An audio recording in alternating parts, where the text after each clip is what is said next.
Hey guys, it's the VC Angels Critiquer here with another triple comparison. First of all, why is it taking so long for Hilda Season 3 to come? But anyway, if you're a fan of Hilda like I am, then you may want to stick around to the very end of this video or skip right here for a bit of Hilda musical fun. No way in bloody hell, VC Andrews Critiquer. You are not going to have Murray reactions traumatize my Hilda with something worse than Teletubbies. You play that song and I'll send a Mara after you. Johanna, calm down. I'm not talking about the Fly Away song. No, I am not going to have Murray taught me something worse than those Teletubbies.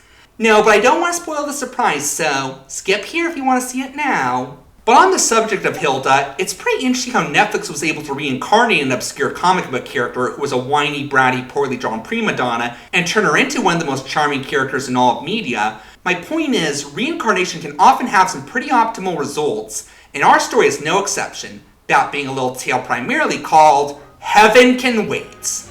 It's about Joe Pendleton, or Lance Barton in the newest, whose life as a boxer slash football player slash stand-up comedian in each respective version is cut short by his unexpected death.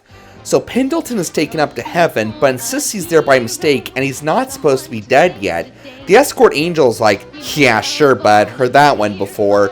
But the gatekeeper angel Mr. Jordan, or Mr. King in the newest, discovers that he's actually right. See, our hero was supposed to survive the incident that led to said death, and wasn't due to arrive in heaven for 50 more years. The escort angel just assumed there's no way he could have survived and pulled his soul out of his body before he was actually killed. Well, no biggie, they can just put his soul back in his body that's been cremated. Well, this is a bit of a dilemma. So the angels decide they can put Joe's soul in the body of someone who's recently been deceased and whose death has not been discovered yet.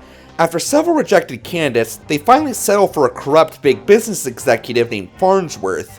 What is the assignment that I shall do so extremely well? No, not that Farnsworth, although this one was every bit as much of a dick as him. But this is Charles Farnsworth, or Williamton in the newest, who's recently been drugged and drowned in his bathtub by his wife and personal secretary who are having an affair and hoping to get him out of the way to get his fortune all to themselves. Joe takes the body as a temporary arrangement until they find a more suitable one, so he can right the many wrongs Farnsworth had done in his lifetime, mostly against this chick he has the hots for.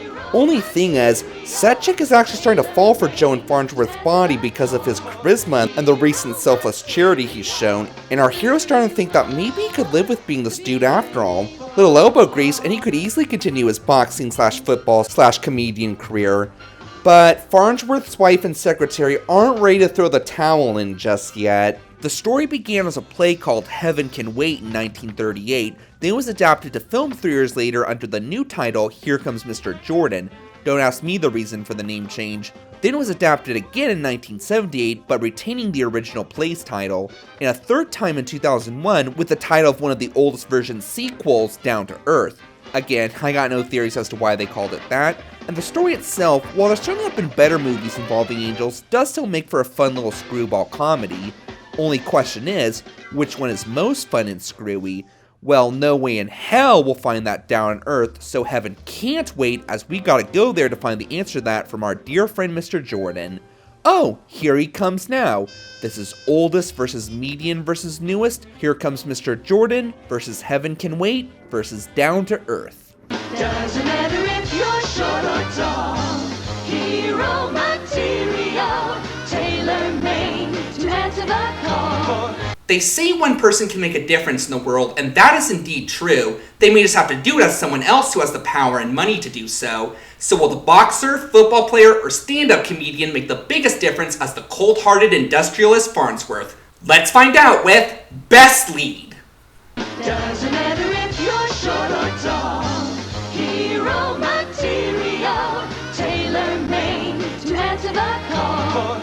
Our lead character, Joe Pendleton / Lance Barton, is respectively played by Robert Montgomery, Warren Beatty, and Chris Rock, and he is a really damn good protagonist at that. Not only is he a pretty nice guy, what with his awesome relationship with his manager, and him being willing to take on the body of a publicly hated figure for a bit to help all those people in need, most notably Betty/Sante, but he is just such a fun and charismatic dude. Yeah, you may find it a bit hard to swallow that our romantic lead fell for someone who had been an arrogant, heartless piece of Harvey Weinstein his whole life so quickly, especially since he was going to hurt her friends and family, though in slightly different ways, which we'll discuss more in her round. But seriously, if you met Charles Manson for the first time and he had this guy's personality, in 5 minutes you'd be like, aw, who cares about several killings, you are frickin' awesome. Sure, he's a little stubborn, but hey, nobody's perfect. But I digress, which one is the best? This one was really hard because Montgomery, Beatty, and Rock all really nail his charismatic personality and good heart. Why take chances? Fine thing. Me, known as the Flying Pug. The papers will all say, Flying Pug takes train. Fine thing. Hi. Look, I'm sorry to bother you so late, but I don't love you and you don't love me, so let's get a divorce, all right? But for me, the most engaging Joe Pendleton was actually Chris Rock's Lance Barton. How come? Well, for one, sure Montgomery and Beatty were awesome in those clips I just showed you, but just look at Chris Rock.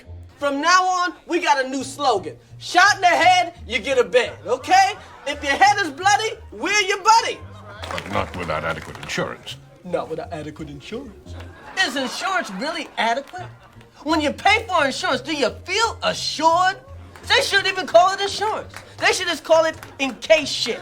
I give a company some money in case shit happens. See what I mean? It is virtually impossible to hate this dude. Yeah, a lot of people forget that Chris Rock was he was something else with comedy for a while. Need further proof of this guy's suaveness? He actually manages to trick the villains into confessing to him that they tried to kill him, convincing them he knew everything. Sure, he doesn't do anything with this, like hide a tape recorder or maybe have a cop hide in the closet or something, but still, it's pretty impressive he was able to do that. Hell, around the middle, his wife actually does start to fall for him genuinely again and dumps his secretary to try and win him back. And more importantly, his money.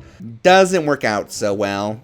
But that aside, Rock also seemed to have the most character development of the three, where Joe Pendleton was always a very talented and respected boxer/football player. I think Lance Barton's manager said it best, that he does indeed have a natural talent for comedy, but once he gets on stage, he's scared to be himself, and so... How come every time an airplane crashes, all they can ever find is the black box? Why don't they just make the whole plane out of the black box? I got some roaches in my house, man. Roaches so big, one roach got drafted in the second round. Oh, brother, this guy stinks! Even when he relies on insult humor, which is usually a comedian's ace in the hole. I know this girl so ugly, she had to wear makeup on the radio. Hey, funny guy, I got a joke for you. What smells rotten and puts people to sleep? Noxious gas? No, your act! Yeah, even Lulu Moppet had funnier stand-up material on stage than him, but once he takes over Farnsworth's, or rather, Wellington's body, a combination of less stress since he's technically not himself, and the love he's feeling from Sante, which is what the love interest is called in that version, really boosts his confidence and he just goes to town with the comedy. And before you ask, no, I'm not going to make any references to that night with Chris Rock at the Oscars, but I will say there is one scene in this film that we'll discuss later that would have been just perfect for it. But one thing at a time. So yeah, if you're surprised that Warren Beatty didn't win this one, I honestly am too, but as great as he was, as was Robert Montgomery, Chris Rock was honestly just phenomenal here. Plus, I am kind of glad this version doesn't have the character's passion for the saxophone because, one, it really offers nothing to the story, and let's just say that Joe is no Lisa Simpson. So for being the most charismatic and having the most amount of character development, Chris Rock takes this one. Point goes to Down to Earth. Don't waste your time listening to this comic. He's got a screw loose someplace. Why? I don't understand.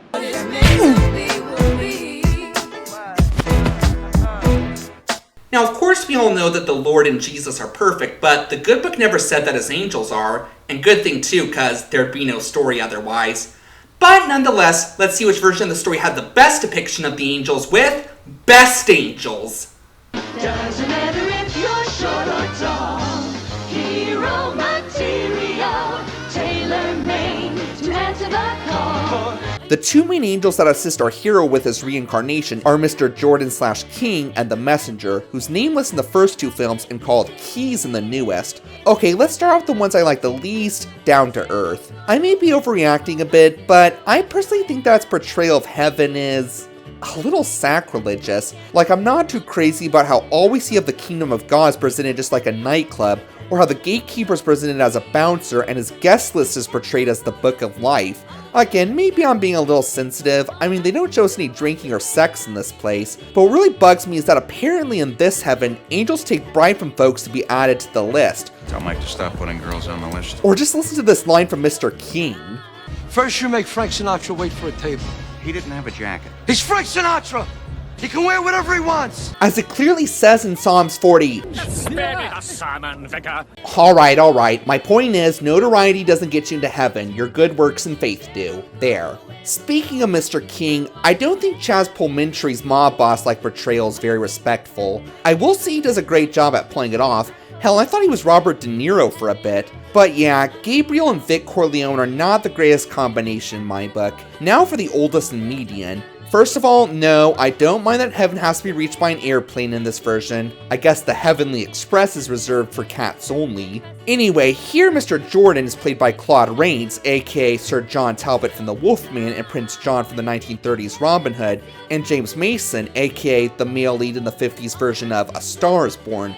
Both are much more like how you'd expect a high-ranking angel of God to be depicted. They're both wise, dignified, only stern when they need to be, and really do have Joe's best interests at heart. But I think I'll give a slight edge to Claude Rains. I just feel more of a capable and dignified leader vibe in his performance from him than James Mason. Joseph, I promise you we'll keep looking until we find the body you like. Now that's fair enough, isn't it? But I expect you to make good, Mr. Jordan. I'll do my best. Until after I help that kid out. Could I do that? If you wish it. And after you got me out of Farnsworth's body, you'd have to get me a body that would suit me. Is that clear? Quite clear.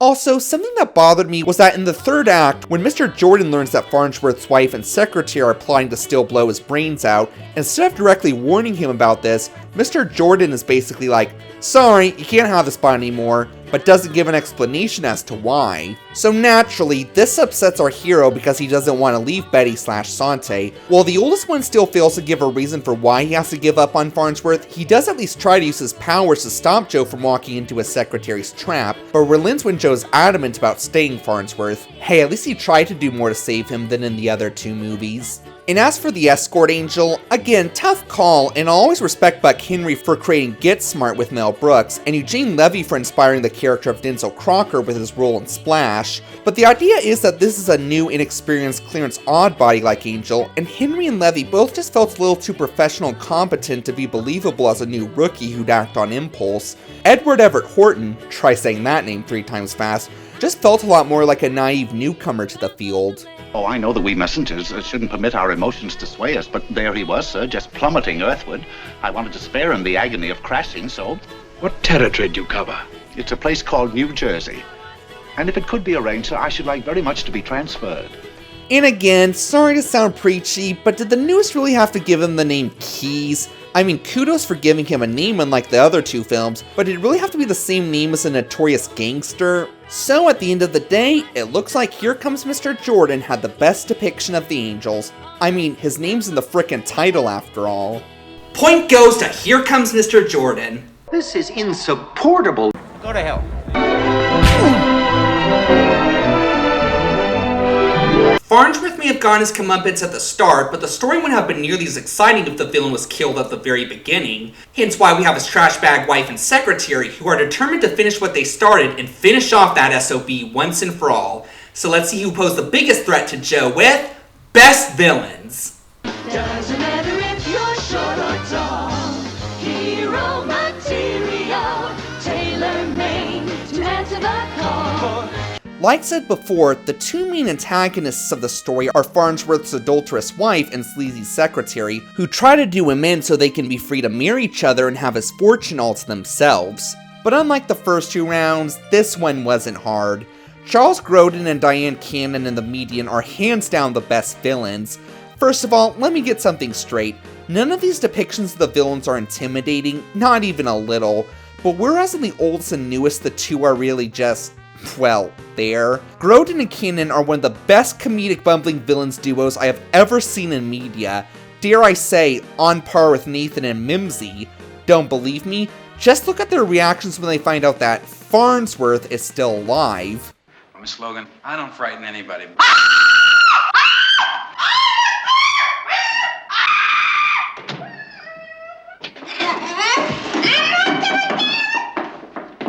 There is nothing to be frightened of. There's plenty to be worried about, but there is nothing to be frightened of. Dearest, are you all right? Can I trust you? Can I trust you? Yes, dearest? Yeah, I swear, these two feel like they're straight out of a Mel Brooks movie, and all of their dumb villain duo dialogue is just sheer comedy gold.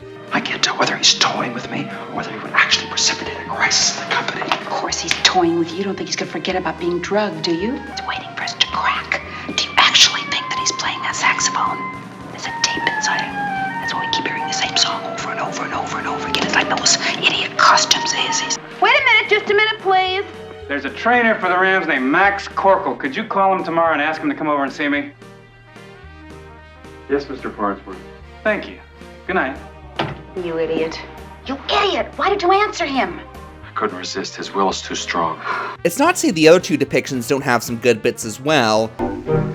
Miss Farnsworth looks a little pale around the gills. She looks like she's gonna...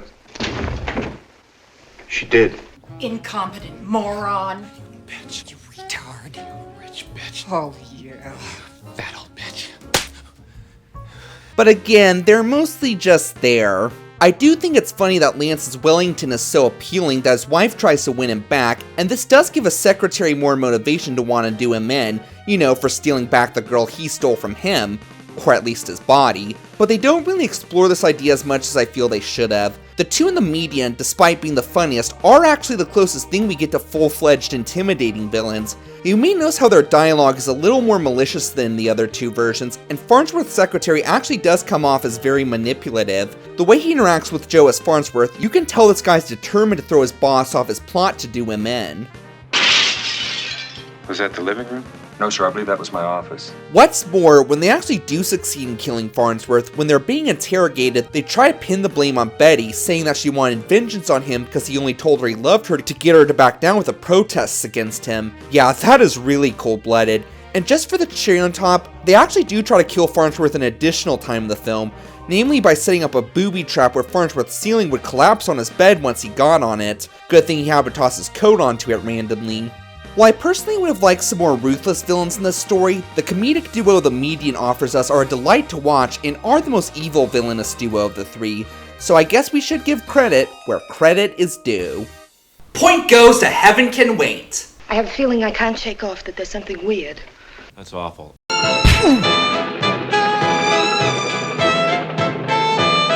Just as the good Lord needs the support of his children to make the world a better place, our hero Joe/Lance does too. So let's see who was more supportive with Best Supporting Cast. Doesn't matter if you're short or tall. Hero material, tailor-made to answer the call. I guess we should start with the love interest. Like the male lead, I prefer the newest one, Sante, played by Regina King. Betty in the first two films is honestly pretty bland overall, but Sante is a strong-willed and assertive chick who does not take any bullshit from anyone and will go to any length to get what she wants done. If he's unavailable now, I'll just wait here until he is available. I'm afraid you can't. Yes, I can. I think this may be because she has, in my opinion, the biggest reason to be upset with him.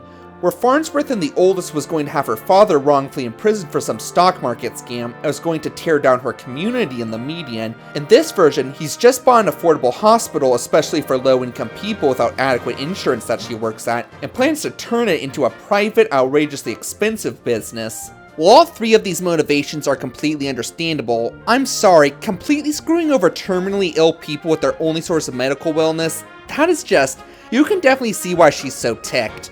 Another advantage she has is we actually see her dating Lance's Wellington a lot more than in the other two films. Because of this, we get a more natural development for romantic feelings from her, and ultimately, it's the most charming of the three in my opinion. No, I knew you were gonna try to kiss me tonight, and I thought I'd be mad.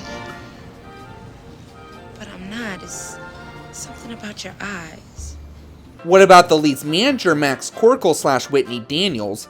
Again, I prefer Whitney Daniels, played by Frankie Faison. Not only does he seem to have the funniest dialogue, He kind of looked like Ricky Ricardo, and then they took him. I don't know if it's drugs you're taking or drugs you need to be taking, but do something. but he also seemed the closest to our lead. Granted, all three versions had a pretty close bond with him, but Whitney deserves credit since he stuck by Lance even though his act was bombing hard because he knew he could be funny if he found the courage. Or around the middle, when our lead wishes to continue his former career in Farnsworth's body, he calls said manager to help him out with such, revealing his true identity to him. Said manager of course doesn't believe him at first, but then he shares some personal facts he knows about him and he realizes the truth. Joe, you never could play that thing. But I feel Lance got the closest to his heart about their past with convincing his friend. We got so drunk we thought they was transvestites. Turns out they weren't transvestites. They were just two real ugly girls. So then we brought them back to the hotel, hung out with them, fell asleep, and we woke up. What did we find out? They robbed us. And what's more, it also fleshes out some of the more minor characters, like Wellington's butler in this version isn't even actually British, but actually a laid-back football-loving jock who is desperate for work. Sure didn't see that coming. We also have a sassy maid played by Wanda Sykes, who never seems satisfied with Wellington, even when he becomes a philanthropist, and also John Cho from the Harold and Kumar movies as Lance's supportive fellow stand-up comedian. So all things considered, it looks like Down to Earth had the most supportive supporting cast. Point goes to Down to Earth. I knew you were cruel, but to play with people like this and torture them. I won't tell a word to anybody. I promise. It'll be our little secret.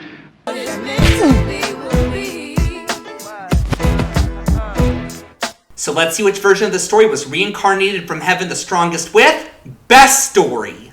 Doesn't matter if you're short or tall. Hero material, tailor-made to answer the call. Like said before, reincarnation is anything but a new story trope in media. Now, it's been done too many times to count, with mixed results to say the least. But this is one reincarnation tale that people do seem to remember a bit more fondly than the majority. And again, I think that's largely because it has such a fun and likable protagonist in all three versions. But of the three, the median film Heaven Can Wait is considered the best by most. Hell, it was even nominated for Best Picture. So I bet a lot of you are surprised that it's not leading the score right now. And I'll bet a lot of you are even more surprised that the newest one is leading, seeing how it has the lowest Rotten Tomatoes score of the three. And yes, is going to be the winner. And let me just say, you are not alone in your surprise. Please note that I've only seen these movies recently, and when I came in, I was sure that Heaven Can Wait would win too. So why didn't it? Well, I guess what I personally felt was missing from the first two versions is, while they both were hilarious as well, they didn't really explore or have fun with this idea of a young, laid-back guy being reincarnated as a stuffy, cold-hearted industrialist that everyone hates. At least not as much as it should have. We don't get nearly as many scenes of the people around him being awed at how incredibly different this rich tight-ass they all knew is acting. What we do get is comedy gold, don't get me wrong, but it's surprisingly lacking in these scenes. The newest one shows in great detail how much Wellington is despised by, well, pretty much everyone except his board of directors, but slowly wins everyone over with Lance's spunk. I also like how this version explores the idea of becoming a different race. Yeah, Lance has to be reminded the hard way that you can't make jokes about how white people have better financial luck than black, or sing along to a rap song that heavily features the N-word as a wealthy white middle-aged man, at least not without painful results. Yo, dog. What? You want it? Come and get it. What? Took it, then we split it. I deserve a medal for how many Smith Rock Oscar night jokes I could have made with that scene, but maturely chose not to. By the way, the follow-up to this scene is pretty funny also. Hey, Have you lost your mind? I forgot who I was. Well, what if I was singing Whiteys Wanna Die? Whiteys Can't Try. Might get a record deal. And like I've said before, this version takes time to better develop most of the characters, like Lance's character development arc of becoming more confident, Sante slowly developing legit feelings for him, which of course is complicated by his ex-wife wanting to win him back, making his secretary even more jealous, And of course, his manager being a loyal friend to him even when he wasn't on top of the world like both Joe Pendleton's were. And even with the minor characters, they even fleshed some of them out, like with the British butler turning out to be a fraud. That's a fun tidbit they didn't need, but brought a nice laugh. And again, it's not to say this version is perfect, like it drops the part where the bad guys are interrogated and eventually caught, and they seem to get off scot-free with their crime. And again, I personally found its portrayal of heaven extremely disrespectful as a Christian. I think the last thing I want to talk about is the ending, which I'm personally not too crazy about. So in all three versions, after Farnsworth/Wellington is shot, the lead finds a new body in an old colleague in the same career as them who's recently passed, and also makes sure to let his manager know that they're back and okay, just in a new body now. So all is well, right? Wrong, sir. Wrong. See, once our hero is settled in with his new body, just when I thought Dwayne Johnson's Tooth Fairy couldn't be any more unoriginal, Mr. Jordan/King completely wipes his memory as Joe Pendleton and replaces it with memories of the soul of the body he's just taken, so we get a pretty sad scene where the manager goes to embrace his best friend, only to find he no longer knows him, or at least not very well. But to keep this from being a completely downer ending, Joe is still interested in hiring him as his new manager and conveniently happens to run into Betty/Sante, and the two seem like they're off to a happy relationship. That's a bit reassuring, but the question I have is, why?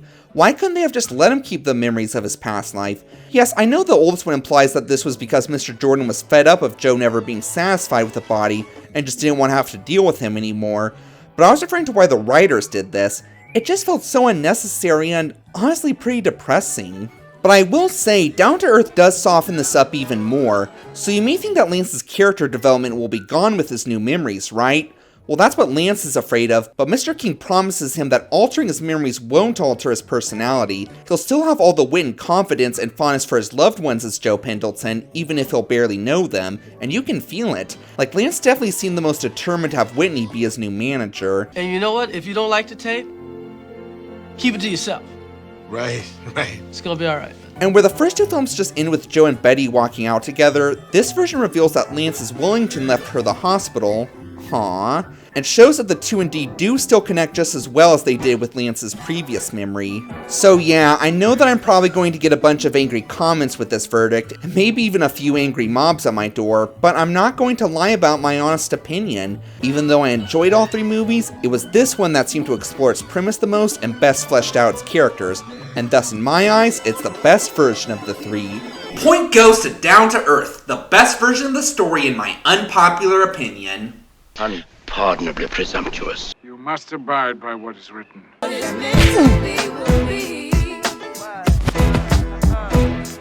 Alright, now that that's done, let's talk Hilda. The Season 3 trailer was released a few days ago, and it looks pretty promising. I think my favorite part of it was how Johanna actually jumps out of the panel with Hilda in the intro, indicating that she's going to have a bigger role this season.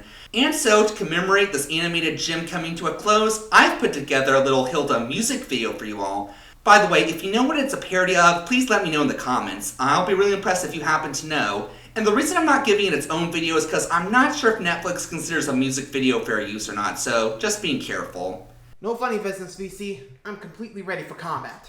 It's not, calm down. But just as a quick disclaimer, the following may cause uncontrollable reflex movements of legs and feet. My channel does not assume responsibility for overturned beds or footprints on walls or ceilings. I don't care what's on streaming, unless it's like psychedelic dreaming. Sound off a look-a-waff, sound off a possessed plant, sound off 1, 2, we can't. Bear Hill's mom going on a rant. I don't know, but I've heard tell that Trollsburg is the place. With its effed up lore, you can open the door to worms from time and space. There's a psychedelic bird, Pazuzu dog, a boy named David and Gallagher log. We've got, Hilda has got people just tripping out. Now we all love Bella Ramsey as Mildred Hubble, and when she dealt with some zombie pandemic trouble. But when her hair is blue, I think it's fine to say she made top Coraline as the lead blue-haired hero in an LSD fantasy world. Oh LSD, it's easy to see. It's easy to see that creator Luke Pearson was taking this regularly, very regularly. Cause if you like occult animated shows and underage kids not wearing clothes, we've got Hilda has got people just tripping out. Well, what do you do when you don't learn from your mistakes? Just do your very best no matter what it takes. Take off the bureaucratic elves, psycho Viking clans, and foil all of Albert's plans. And don't turn to stone trolls during the day, and don't let your love fly. Never mind. You may want to endeavor to feed Trevor to those cannibal lads. In season 3, we'll shout for glee, we'll finally see Hilda's dad. And there's a psycho hag, Drill Jones troll, and a couple of moths who will steal your soul. We've got Hilda has got people just tripping out. Oh LSD, it has to be. And I hope that lyric won't bring a Teletubby, no Teletubbies. We'll stick Amara in David's bed and maybe also chop off his head. We've got Hilda has got people just tripping out.